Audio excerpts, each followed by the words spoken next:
Bonjour à tous, je suis très heureux de vous retrouver sur ma chaîne YouTube Lamarco Immobilier, la chaîne dédiée à la connaissance de l'immobilier. Cette nouvelle vidéo est un peu différente des vidéos que j'ai pu faire précédemment car elle est très personnelle. Je vais en effet vous partager mon expérience d'investisseur aux États-Unis. Je raconte comment j'ai pu investir à Miami en faisant financer à 100% mes investissements par une banque française. J'explique toutes les étapes d'achat et les outils qui m'ont aidé à réaliser sereinement ces investissements. Cet épisode est en partenariat avec la société OFX, qui est une société de transfert international d'argent et qui propose des taux de change et des tarifs très compétitifs pour les virements vers l'étranger. La société OFX a été pour mon investissement aux États-Unis un vrai facilitateur. Si vous voulez en savoir plus sur les taux de change et les services qui sont proposés par OFX et que vous voulez soutenir ma chaîne YouTube, cliquez sur les liens que vous trouverez dans les commentaires dans cet épisode. Au programme de cette vidéo, on a l'ensemble de la chaîne d'un investissement aux États-Unis. On va tout d'abord voir quel est l'intérêt de diversifier son patrimoine en achetant à l'étranger. Ensuite, on va voir comment rechercher un bien, comment obtenir un financement, comment acheter, comment louer, comment vendre, et puis aussi comment ça se passe au niveau des impôts. Ceux qui me connaissent de mes vidéos précédentes savent que j'attache beaucoup d'importance à la compréhension de l'imposition d'un investissement locatif. Et la dernière section de cette vidéo est très personnelle puisqu'elle concerne les investissements que j'ai réalisés en Floride, et je vais vous dévoiler mes chiffres. Pourquoi j'ai investi aux États-Unis d'ailleurs? En premier lieu, j'ai investi à Miami parce que j'adore la ville et j'y vais régulièrement. Donc je conseille toujours d'investir dans des lieux qu'on connaît. Cette règle vaut pour la France et pour l'étranger. En second lieu, investir aux États-Unis m'a permis de diversifier mon patrimoine. J'ai investi dans la première économie mondiale avec la monnaie la plus utilisée et la plus échangée au monde. Aucun permis, aucun visa n'est nécessaire pour acheter et exploiter un bien immobilier aux États-Unis. De plus, le taux de change, euro-dollar, peut vous permettre d'optimiser la plus-value. Vous pouvez acheter lorsque le dollar est un peu plus faible par rapport à l'euro et vendre lorsqu'il est un peu plus fort. Donc vous avez là un levier supplémentaire pour accroître votre plus-value.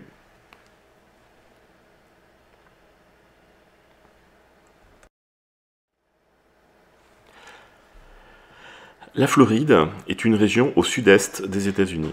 Elle a une position stratégique.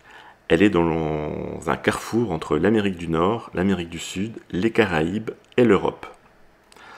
Son climat et sa forte immigration des autres États américains et de l'international en font une zone particulièrement dynamique.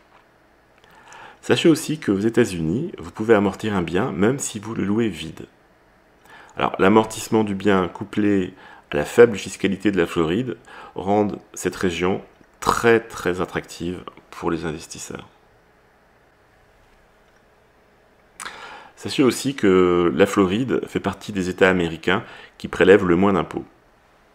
Cet avantage fiscal lui permet d'attirer des entreprises américaines qui souhaitent payer moins d'impôts. Et effectivement, on a vu ces dernières années pas mal de startups s'implanter à Miami notamment. Alors la Floride, c'est 67 counties, dont Miami-Dade, Broward County et Palm Beach. Alors Miami-Dade, c'est le county dans lequel on va retrouver la ville de Miami. Et Miami, en fait, est un des quartiers financiers les plus importants des États-Unis. Miami a aussi le premier port de croisière du monde. Vous avez à Miami des universités à renommée internationale, telles que la UM, pour ne citer qu'elle. Et j'ai pu constater aussi ces dernières années un profond redéveloppement urbain du centre-ville.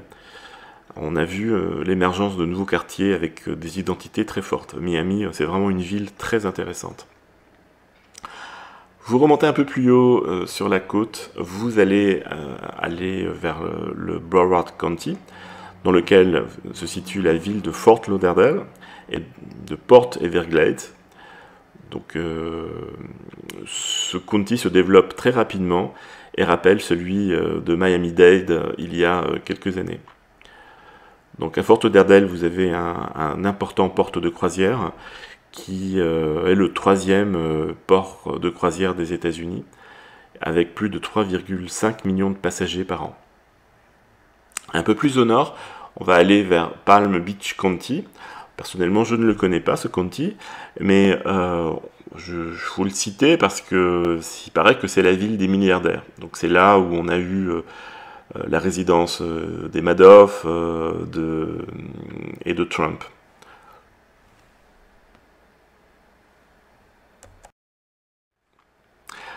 La Floride est donc un paradis fiscal pour les investisseurs. Alors vous allez pouvoir investir en nom propre, personnellement c'est ce que j'ai fait, ou alors au travers d'une société de type LLC pour Limited Liability Company. Le coût de création d'une société est assez... c'est entre 1000 et 2000 euros je crois, ça dépend de votre comptabilité.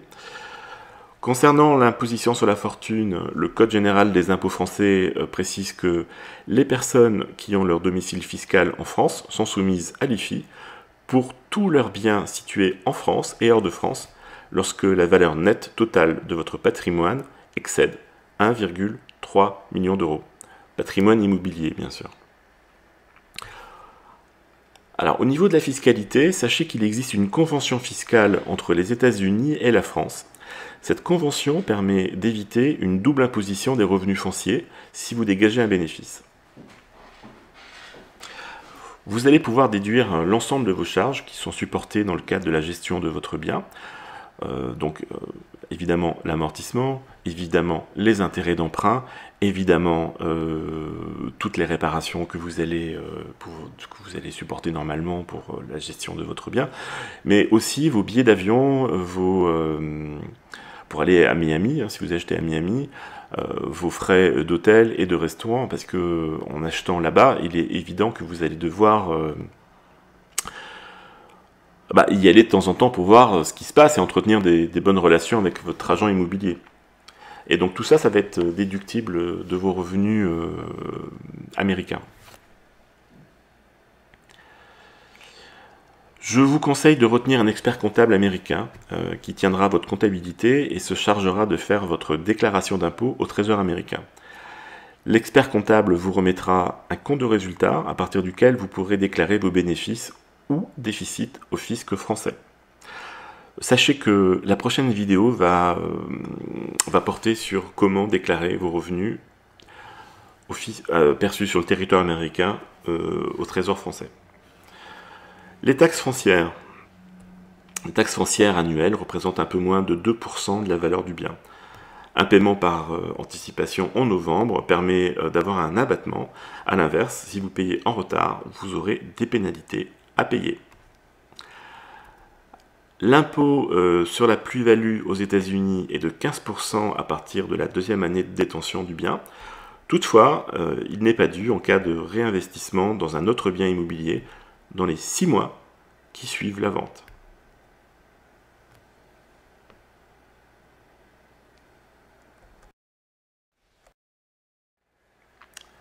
Alors, on va voir comment j'ai pu acheter en Floride. Alors, sur le financement, si vous avez des liquidités pour acheter votre bien en comptant, le processus est très simple. Il vous faudra transférer votre argent dans le compte séquestre de votre agent immobilier et c'est tout. Si vous souhaitez financer votre bien par un crédit, il y a quelques éléments à garder en tête. Déjà, il va falloir que vous trouviez une banque intéressée par ce type d'investissement. Ensuite, il va falloir que vous déterminiez quelle est la somme maximale que vous allez pouvoir emprunter. Étant donné que le bien que vous allez acheter est à l'étranger, la banque va vous demander une prise de garantie sur ce prêt. Vous allez pouvoir adosser ce crédit sur une assurance vie dans laquelle vous avez au moins la somme que vous allez emprunter, ou alors vous allez adosser ce crédit sur un appartement libéré de tout crédit que vous possédez. C'est cette dernière solution que moi j'ai utilisée. J'ai garanti mon crédit à partir d'un bien sur lequel il n'y avait pas de crédit. Je vous conseille ensuite de demander à votre banquier une lettre de préqualification de prêt bancaire. Bon, déjà, ça l'engage un minimum. Et puis, vous allez pouvoir le montrer à votre agent immobilier, le vendeur et, le cas échéant, à la copropriété auprès de laquelle vous ferez une proposition. On verra plus tard que la copropriété américaine, qu'on appelle l'association, a un pouvoir très important, et notamment d'accepter ou pas un nouveau venu dans la copropriété.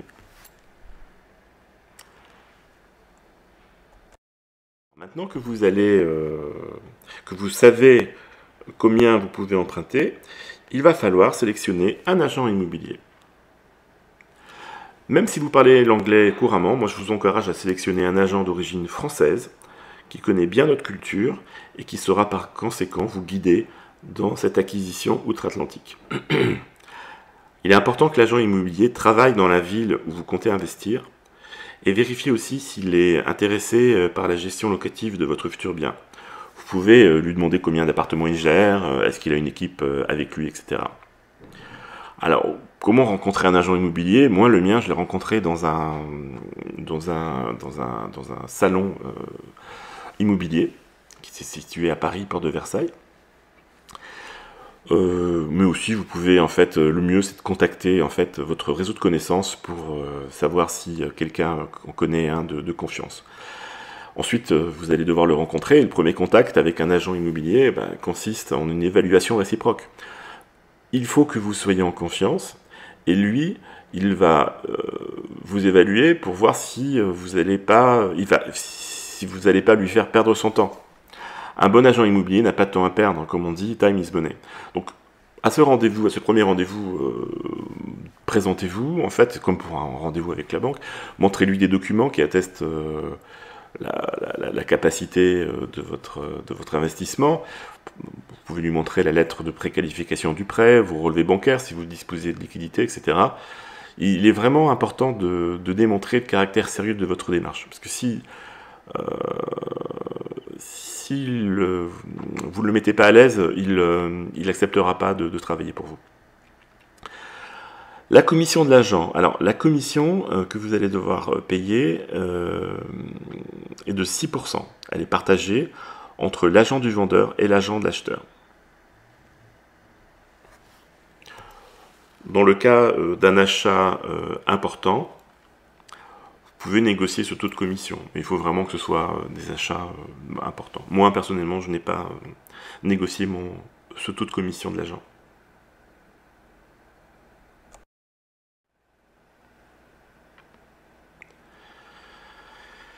Alors donc oui, donc l'agent immobilier est l'acteur clé de votre investissement. Donc il va vous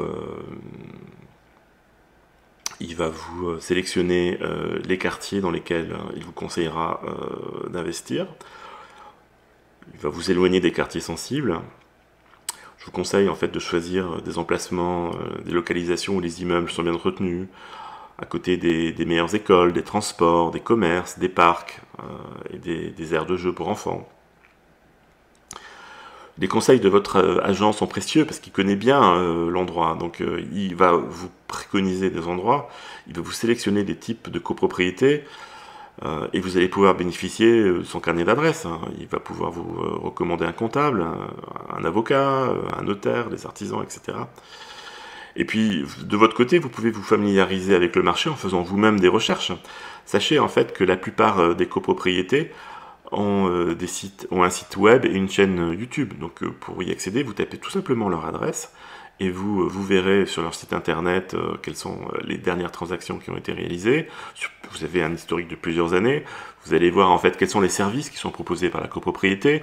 Aux États-Unis, il n'est pas rare en fait d'avoir une piscine, un jacuzzi, un endroit pour partager un barbecue, des salles de conférences, des bureaux, des salles de réunion.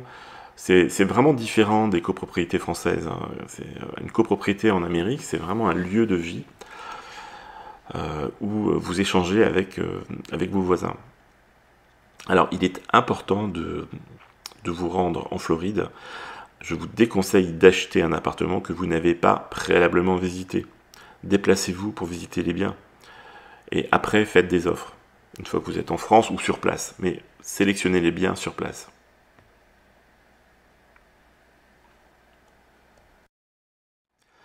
Alors, une particularité du marché américain, c'est que ce marché dispose d'une base de données unique qui s'appelle la MLS pour Multiple Listing Service. C'est une base de données qui est accessible pour tous les agents immobiliers. De ce fait, vous n'avez besoin que d'un seul agent, et inutile de faire, comme en France, plusieurs agences. Tous les biens, toutes les propriétés sont recensées dans cette base de données.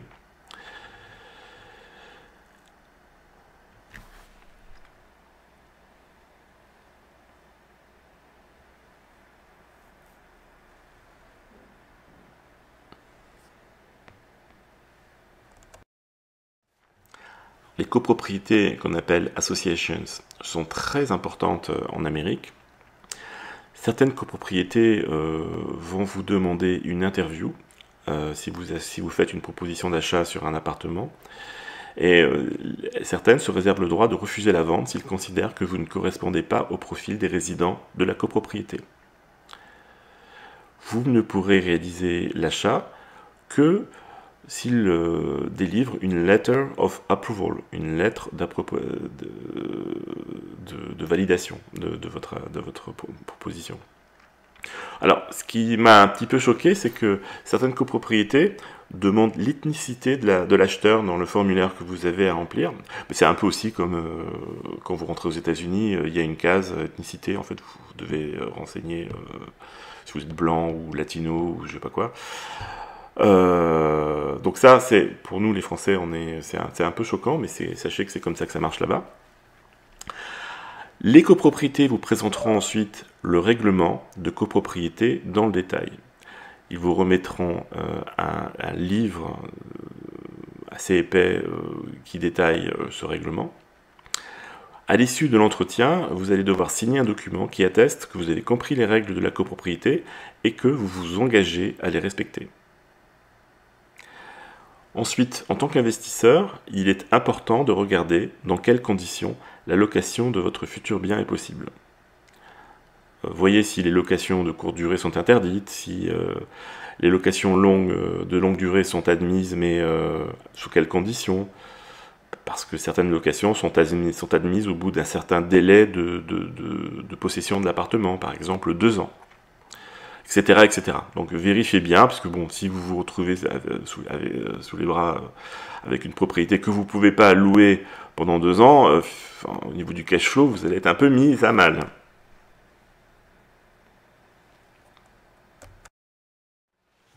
Alors si vous avez trouvé le bien de vos rêves, il va falloir faire une offre. Vous allez encore une fois demander à votre agent immobilier son avis sur le montant de l'offre que vous vous apprêtez à faire. Votre agent va alors contacter son confrère, agent du vendeur, et là va commencer le processus de négociation. Si vous vous mettez d'accord sur un prix, vous allez pouvoir signer un compromis de vente. Sachez en fait que tout ça va pouvoir se faire à distance. L'essentiel étant que vous ayez pu sélectionner le bien à Miami, mais après ça se fait à distance. Donc, lorsque votre offre est acceptée, vous allez signer un compromis d'achat. Et vous aurez 10 jours, par défaut, mais ça peut être allongé à 15 jours, pour vous rétracter. Alors, ce délai est appelé Inspection Period, et va permettre au vendeur de réaliser les diagnostics qui sont obligatoires, ce qu'on appelle Property Inspection or Assessment of Damage. Une fois que vous avez signé le compromis, vous aurez à verser dans les 3 jours un acompte de 5 000 € dans le compte séquestre de votre agent immobilier, qu'on appelle l'escrow account. Prévoyez une clause suspensive dans le compromis qui vous permettra de récupérer votre acompte si la transaction ne se fait pas pour une raison ou pour une autre. Ensuite, dans les 10 à 15 jours après ce versement de ce premier acompte, vous allez faire un virement supplémentaire de 10% de la valeur du bien dans le compte séquestre de votre agent immobilier. C'est un deuxième acompte.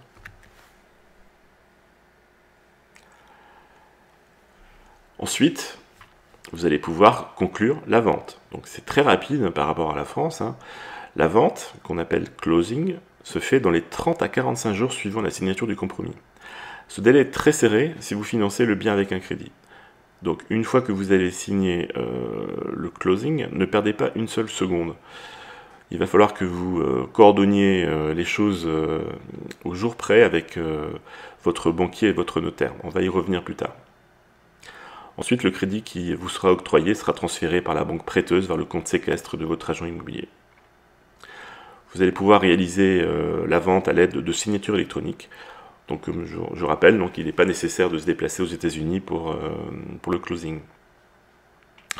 Sachez que les frais de vente qu'on appelle frais de notaire en France sont de l'ordre de 2% du bien aux États-Unis.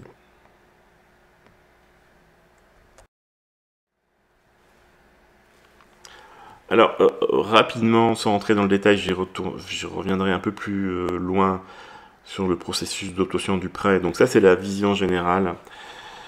Donc moi, en fait, alors ça, c'est... Donc moi, j'ai pas adossé mon crédit à une assurance vie. Moi, j'ai adossé mon crédit, j'ai garanti mon crédit sur un bien que j'avais déjà financé. Donc il faut demander à un notaire un état hypothécaire du bien sur lequel vous allez garantir votre crédit. Demandez à votre assurance une attestation d'assurance sur le bien sur lequel va être prise la garantie. Il va falloir demander à des agences immobilières des estimations du bien. Donc moi j'ai dû en faire 2 pour démontrer en fait que votre bien vaut au moins la somme que vous empruntez. Alors dès lors que votre crédit est accepté et l'offre éditée, vous devrez attendre 11 jours avant de signer, ça c'est la loi française. Et ce délai court à compter du jour où vous avez reçu l'offre. Envoyez une copie de l'offre de pré-signée à votre notaire qui fera un appel de fonds auprès de votre banque. À réception de l'appel de fonds, la banque va virer le montant emprunté vers le compte séquestre de votre agent immobilier en Floride. Alors, tout ça, c'est faisable hein, en termes de délai. Moi, je vous dis juste, ne traînez pas. Moi, en tout cas, j'ai eu d'énormes problèmes parce que... donc, moi, j'étais client d'une des 3 banques de détail qui arrivent en peloton de tête en France. Je ne vais pas la citer parce que je ne fais pas de délation. Donc, mais moi, avant d'aller aux États-Unis, j'ai fait tout ce qu'il fallait. Donc, j'ai eu ma lettre de préqualification de prêt. Ils étaient tout à fait d'accord pour financer mon bien. Je me rappelle le conseiller qui m'a même dit « Ah, je suis féru moi-même d'immobilier et je vais suivre avec beaucoup d'intérêt votre projet d'investissement en Floride. » Sauf que quand je suis revenu en France, je me suis rendu compte qu'ils avaient changé. Malgré la lettre qu'ils m'avaient éditée, je les voyais en fait de moins en moins chauds pour financer cette acquisition. Alors ils n'arrêtaient pas de me demander des trucs supplémentaires. Il fallait une 3e estimation. Alors, il lisait pas l'anglais. Donc dans le compromis de vente, il comprenait pas, il fallait le traduire. Je l'ai traduit. Et c'était pas suffisant. Ah non, mais il voulait en fait une traduction officielle. Alors, une traduction officielle, ça coûte quand même très cher. Et ça, il me l'avait pas dit avant. Donc moi, j'étais vraiment furax.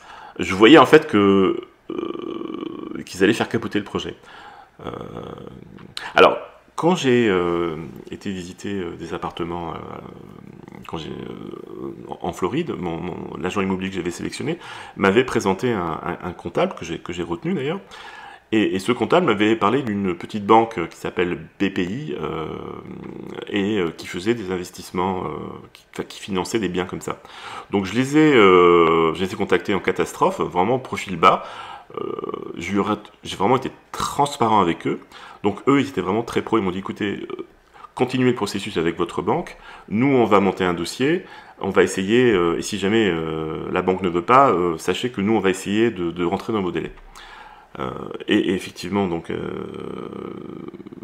ça marchait pas avec la banque française initiale. Donc je me suis rabattu sur eux et on a vraiment travaillé en partenariat et on a pu en fait émettre ce prêt en temps et en heure. Alors je cite BPI, mais depuis en fait ils ont été mis en rénov par la maison mère, donc ils ne font plus de prêts comme ça. Mais je pense qu'il y a d'autres banques qui ont le même modèle économique que cette banque. Alors, les crédits sont un peu plus chers que ce que vous avez en France, mais c'est normal parce qu'ils prennent un plus de risques, entre guillemets. Et au niveau des interlocuteurs que vous avez en face de vous, c'est quand même des vrais techniciens par rapport à ce que nous on a quand on va demander un prêt à une banque de détail française. Les conseillers des fois sont pas de très bon niveau, comprennent pas tout vite. Là, c'était quand même autre chose. Voilà, donc ça c'est un retour d'expérience. Faites très attention avec la banque que vous allez choisir. Alors, pour le transfert d'argent, alors ça c'est le deuxième problème que j'ai eu avec la banque française. Sachez que les banques françaises facturent cher les virements internationaux. Elles ne bloquent pas un taux de change, c'est-à-dire en fait que vous n'avez aucune garantie du taux de change avec lequel votre argent va être converti en dollars. Donc si jamais il y a des fluctuations sur des grosses sommes, ça peut vous faire perdre ou gagner de l'argent. Mais enfin bon, il y a quand même un énorme inconnu. Hein. Et vous avez aucune garantie sur les délais de transfert. Enfin, ils ne communiquent pas. C'est parti. Après, vous n'avez qu'à prier pour que ça arrive, que ça se perde pas au milieu de l'Atlantique. Enfin, je rigole pas, mais enfin, je rigole, mais je rigolais pas à l'époque quand ça m'est arrivé. Vous les faites pas sur Internet ces virements, donc vous les faites par écrit. Et moi, en fait. J'ai eu un énorme loupé avec toujours cette banque. C'est que je m'étais pris, donc j'avais 10 jours en fait pour transférer le deuxième compte, donc je m'étais pris très en avance évidemment, toujours. Hein, moi, j'aime bien respecter les délais. Et donc j'avais donné un ordre de virement par écrit, sauf que le virement s'est pas déclenché. Et je m'en suis rendu compte par hasard, parce que j'ai vu que l'argent était toujours sur mon compte. J'appelle mon conseiller, il me dit « Ah bon ?» Et effectivement, il y a eu un problème technique. Alors là, je me rappelle, c'était un vendredi, c'était la veille d'un long week-end. Franchement, j'étais furax.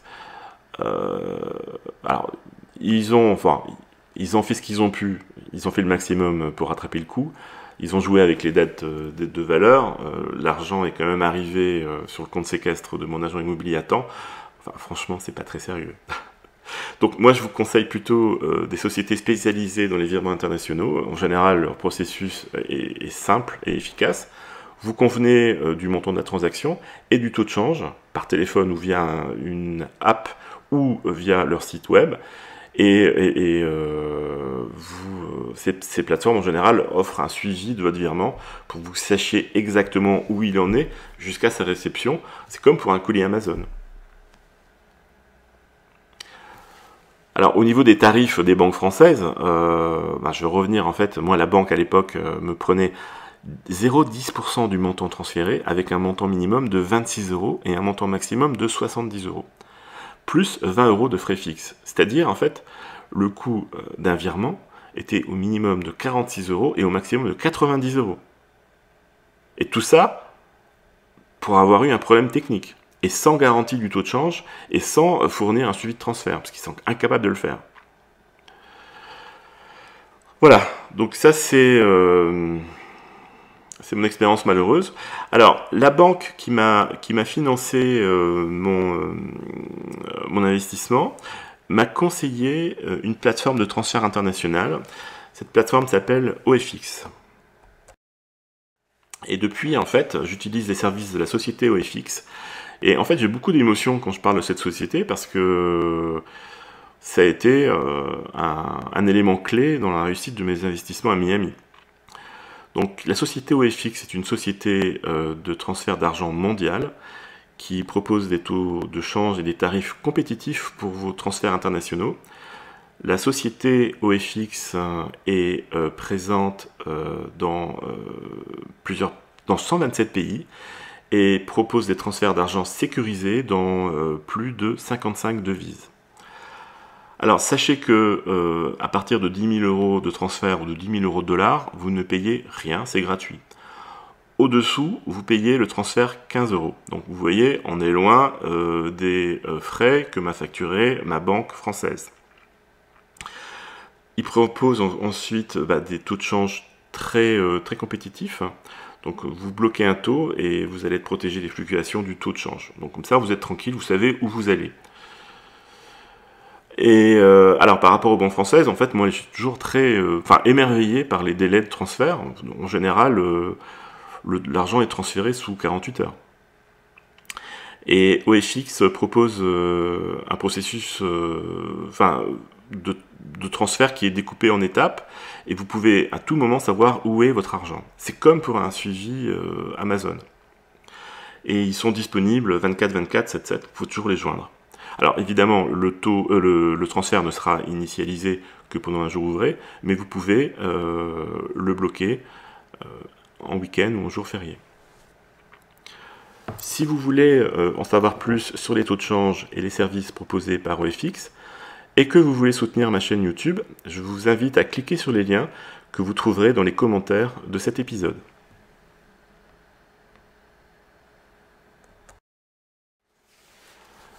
Alors vous allez devoir aussi ouvrir un compte en banque en Amérique. Et ça, vous pourrez le faire à l'occasion de votre déplacement. Ce compte en banque vous servira notamment à encaisser vos futurs loyers. Alors pour ouvrir un compte en banque, c'est très simple, hein. Il faut que vous soyez sur le territoire américain pour l'ouverture du compte, présentez votre passeport et une carte de crédit, et puis alimentez votre compte avec des dollars que vous aurez ramenés de France. Prévoyez un peu plus de 5 000 € pour le premier dépôt. Alors je crois qu'on peut amener en liquide jusqu'à 10 000 € de mémoire, sans aucun problème. Donc moi je crois que j'avais amené 10 000 € en Amérique. Et j'avais mis cet argent dans mon compte en banque. Donc vous êtes libre de choisir la banque qui vous intéresse le mieux. Moi j'ai mis quelques logos de banques américaines. Mais ce n'est pas les banques qui manquent. Alors maintenant que vous avez acheté, on va voir en fait comment se passe la gestion locative en Floride. Alors les règles de gestion en Floride sont différentes des nôtres. Comme je le disais plus tôt, les propriétés américaines offrent un panel de services beaucoup plus important que ce qu'on peut trouver en France. Vous avez des services de conciergerie 24/24, des piscines, des salles de sport, des jacuzzi, des business centers. Vous pouvez louer des espaces pour des événements privatifs. Alors tout ça se paye. Et sachez que les charges de copropriété sont très chères. Elles représentent des fois un quart de vos loyers bruts. Donc il faut le savoir. Alors évidemment, toutes les propriétés n'ont pas ces services haut de gamme, mais si vous investissez aux États-Unis, je vous conseille en fait d'investir dans du luxe. Vous n'allez pas investir dans des copropriétés bas de gamme, parce qu'après vous aurez des locataires bas de gamme et c'est pas ce que vous voulez. Vous voulez des locataires qui aient suffisamment de ressources pour vous payer bien et que ce bien que vous allez revendre plus tard offre une plus-value importante. Copropriété. Moi, je sais que mon agent immobilier ne m'aurait jamais proposé des copropriétés bas de gamme. Lui, ça ne l'intéresse pas. Alors, les baux. Alors, sachez que la durée des baux peut varier de 6 mois à 1 an maximum. Cette durée va dépendre du règlement de copropriété. Avant la signature du bail, vous allez réaliser un état des lieux. Le locataire va payer 3 mois de loyer lors de son entrée, donc le premier et le dernier mois de loyer, plus 1 mois de caution. Les loyers sont payables mensuellement et sont fixés librement. Aucune loi n'existe qui règle les loyers que vous demandez aux locataires. Et pareil, en fait, en cas de... Alors, le bail n'est pas renouvelé automatiquement, donc à chaque fois, c'est un nouveau bail que vous signez avec votre locataire, et à cette occasion, l'augmentation de loyer est libre. Elle n'est pas régie par une loi quelconque. En cas d'impayé, vous pouvez faire une demande d'expulsion à la police fédérale, et le locataire a alors 30 jours pour quitter les lieux.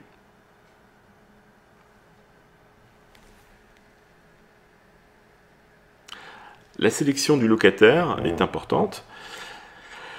Donc le locataire est dans un premier temps sélectionné par votre agent immobilier. Et après, il va devoir remplir un dossier d'enregistrement condo auprès de l'association des copropriétaires. Cette association des copropriétaires fera une enquête approfondie sur la moralité et la solvabilité du locataire afin d'éviter les impayés. Donc les copropriétés ne supportent pas les impayés non plus. Le temps d'étude peut être de 7 à 15 jours et la copropriété peut accepter ou refuser un dossier.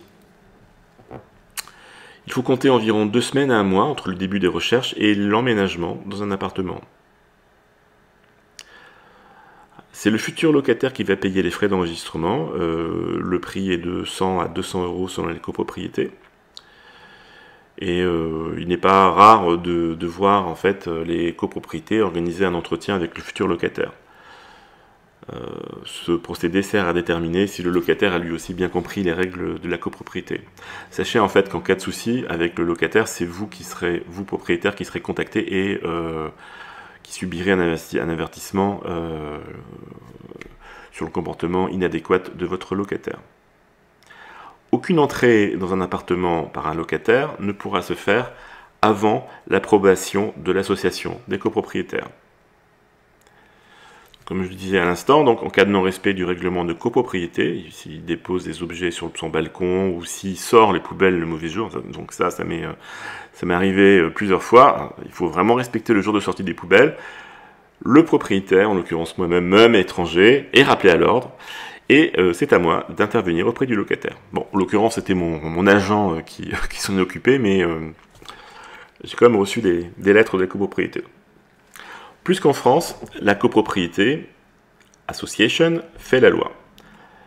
Elle a un pouvoir important, celui d'accepter ou non l'acheteur, d'accepter ou non les locataires, d'accepter ou pas les animaux de compagnie, etc., etc.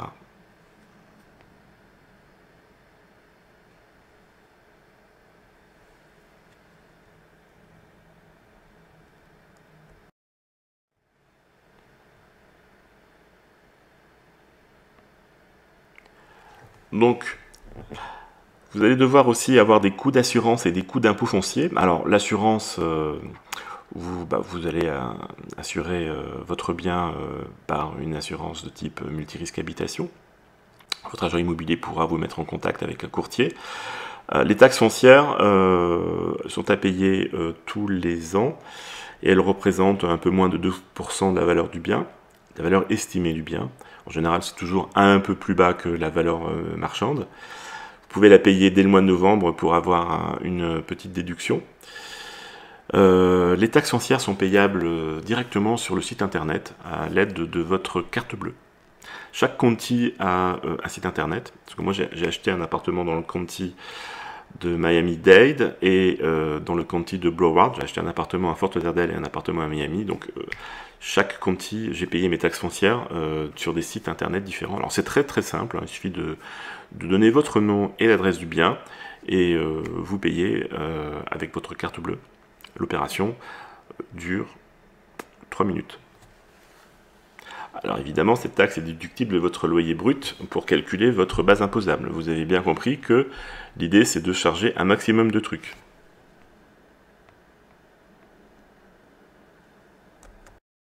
Comment sont gérées les locations en Amérique? Bon, c'est simple, en fait, c'est votre agent immobilier qui se charge de tout. J'avoue que c'est très reposant, comme moi en France je m'occupe de la gestion locative. C'est très agréable de confier, de déléguer cette gestion locative à un agent. Alors évidemment, il faut qu'il soit compétent. Moi j'étais très clair avec lui dès le départ, je lui ai dit, moi je veux pas de vacances locatives. Donc, je lui ai dit de ne pas augmenter le loyer, enfin je lui ai dit dès le départ de ne pas fixer des loyers trop importants. Moi je voulais en fait sélectionner dès le départ un bon locataire et je veux pas de vacances locatives parce que un mois d'appartement libre non loué, ça vous détruit votre rentabilité sur un an. Donc on s'est mis d'accord là-dessus. De toute façon, c'est vous qui décidez de tout. Hein. Votre agent immobilier ne décide de rien. Tout est soumis à votre validation. En tout cas, quoi qu'il en soit, je n'ai pratiquement jamais eu, depuis 2013, de vacances locatives. Je crois que le délai le plus long entre deux locataires, ça a été 1 mois. L'agent immobilier s'occupe de la maintenance en fait du bien, il se charge de l'entretien de votre bien, il peut refaire les peintures. Alors ça l'amuse pas, mais des fois entre deux locations c'est un impératif. Moi j'ai mon agent qui m'a complètement piloté une refonte totale d'un appartement qui avait bien vieilli. Il fallait remplacer la cuisine et la salle de bain. Donc ces travaux ont été longs, mais c'est lui qui les a pilotés. Alors moi, pendant cette période, j'ai pas pu me déplacer. Je me suis déplacé pour la réception des travaux, donc je n'ai rien piloté du tout. Pour la maintenance, en général, soit vous les payez, soit ils vous envoient la facture et vous les payez avec votre carte bleue, soit il vous avance les frais et vous le remboursez lui par virement. Donc les frais de gestion varient entre 6 et 10% selon l'agent immobilier. 6 à 10% des loyers perçus.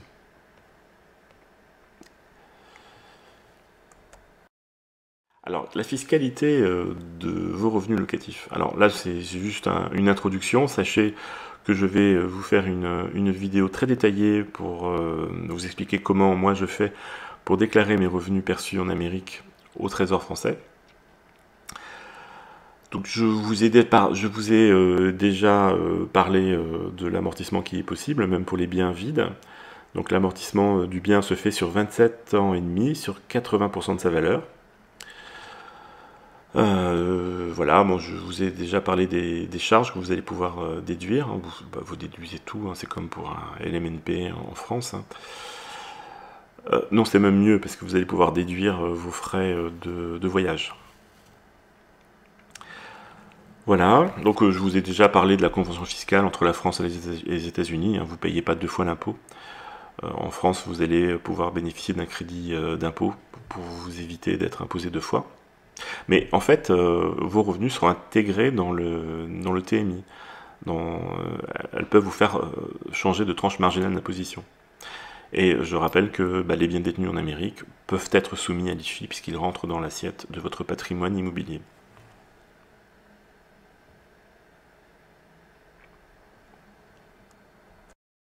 Je vous encourage à prendre un expert comptable américain. Il se chargera de rédiger votre déclaration annuelle au fisc américain et il vous transmettra un compte de résultat à partir duquel vous allez pouvoir déclarer vos revenus au fisc français. Donc là, on va pouvoir voir dans le détail dans la prochaine vidéo. C'est tout con, mais il faut savoir en fait. Il y a plusieurs formulaires à utiliser. Donc oui, c'est important. Votre comptable va pouvoir vous faire une domiciliation. Vous allez domicilier chez votre comptable. Donc tous vos courriers émanant de votre assureur, par exemple, des impôts, tout ça c'est lui qui va le recevoir parce que ces établissements n'envoient pas de courrier à l'étranger.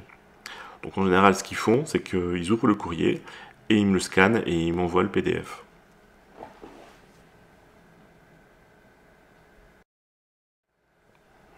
Maintenant qu'on a acheté, comment on fait pour vendre? Alors, sachez que pas besoin de se déplacer pour vendre votre bien aux États-Unis. À partir du moment où vous donnez l'ordre à votre agent immobilier de vendre votre bien, il vous tient au courant des offres qui sont faites et tout peut se faire à distance. Donc votre agent va coordonner les opérations et vous allez signer des documents en visio avec un service qui s'appelle Online Notary, les notaires en ligne. Les impôts sur la plus-value, vous n'allez pas payer 2 fois vos impôts sur la plus-value. Donc le principe de la double déclaration prévaut également lors de la revente. Vous allez avoir un crédit d'impôt égal à l'impôt américain et l'impôt payé aux États-Unis viendra en déduction du calcul de l'impôt français sur la plus-value. Lors de la revente, une retenue à la source de 10% est retenue par le fisc américain à titre de garantie. Ça s'appelle le FIRPTA. Cette somme vous sera restituée après que vous ayez réglé vos impôts au fisc américain. Donc les commissions des agents, c'est 6% de la vente, hein, donc 3% pour l'agent du vendeur et 3% pour l'agent de l'acheteur. Il y a pour la vente des frais d'avocat qui s'élèvent à 1650, hein, c'est l'équivalent de nos notaires en France, bon, moins cher. Moi, j'ai dû payer 900$ de frais d'expert comptable et 3705$ pour des autres frais. Bon, frais de timbre, pour le service de online notary, les courriers, les virements bancaires, etc. Donc voilà. Donc c'est relativement peu cher par rapport à ce que nous, on a à payer en France lorsqu'on vend un bien. Alors, quel est le modèle économique des investissements en Floride? Alors moi, je vais tout simplement vous donner les chiffres, mes chiffres. Donc moi, j'ai acheté 2 appartements la même année, en fait. Pour être transparent avec vous, je vous ai raconté mes déboires avec la banque française, donc j'ai tellement galéré pour acheter ce premier appartement que, à partir du moment où j'ai mis le processus, que j'ai compris le processus, 6 mois après j'en ai acheté un deuxième, parce que bon, j'avais de la chance, j'avais 2 appartements qui étaient entièrement payés, donc j'avais pu le faire. Mais voilà, donc à 6 mois d'intervalle, j'ai acheté 2 appartements. Le premier était à Fort Lauderdale, dans le comté de Broward. Je l'ai acheté 280 000$. Et j'ai eu une plus-value nette de 65 000$. Donc je l'ai acheté en 2013 280 000$, je l'ai revendu 375 000$. La plus-value brute était de 94 000$. Et donc la plus-value nette de 65 000$. J'ai pu bénéficier d'une évolution favorable du taux de change euro-dollar. En 2013, pour 1 euro, on avait 1,34$, et en 2021, le dollar est descendu à 1,22$. Donc l'appartement était un grand appartement qui faisait une surface de 134 m². En attendant la revente, évidemment, je l'ai loué. J'avais un loyer annuel de plus de 20 000 euros. Donc là, j'ai traduit les chiffres en euros. Je payais des charges assez importantes, hein, de 6 306 euros par an. Donc dans ces charges, j'ai les charges de copropriété, mais j'ai aussi les charges d'entretien. Les taxes foncières étaient très chères, puisque l'appartement était très grand. Donc j'avais un bénéfice net d'un peu moins de 10 000 euros par an. Ce qui fait une rentabilité de 4,71%. Donc là, je vous ai fait un graphe. Donc on voit pour un loyer de plus de 20 000 euros, j'ai un résultat net de moins de 10 000 euros avec des charges et des taxes importantes en fait. Ça fait à peu près la moitié. Donc l'appartement que j'avais acheté était dans une très belle résidence, une très grande résidence. Donc ça c'est des photos, vous avez des photos de la résidence avec sa belle piscine et de mon appartement. Donc c'est un appartement de 2 pièces. Enfin de deux bedrooms plus exactement, avec 2 salles de bain. Alors mon deuxième appartement, je l'ai acheté 6 mois après, je l'ai acheté à Aventura. Aventura c'est la banlieue chic de Miami, au nord de Miami. Je l'ai acheté 160 000 euros. Pour une surface de 82 m². Donc là, j'avais une rentabilité totale de 5,3%. J'avais donc un loyer annuel, enfin j'ai toujours, je ne l'ai pas vendu celui-là, je ne compte pas le vendre.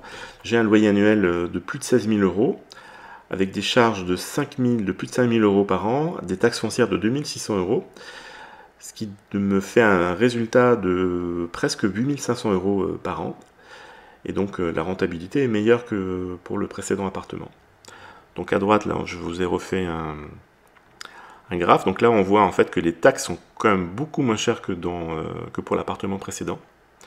Donc c'est un appartement qui me donne des résultats, enfin des bénéfices satisfaisants.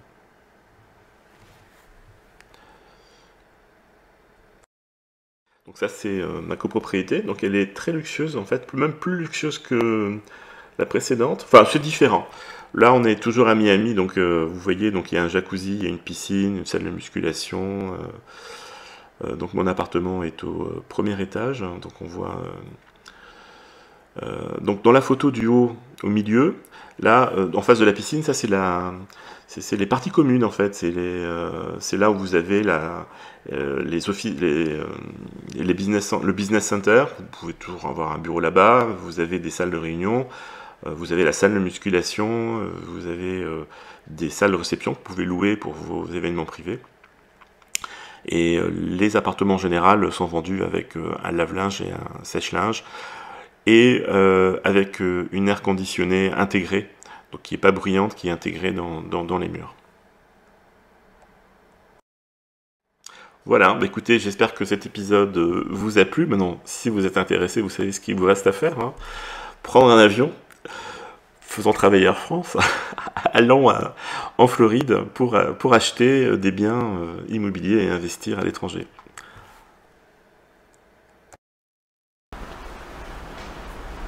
Si la vidéo t'a plu, abonne-toi, retrouve-moi sur Instagram à Lamarco Immobilier et like la vidéo. À bientôt!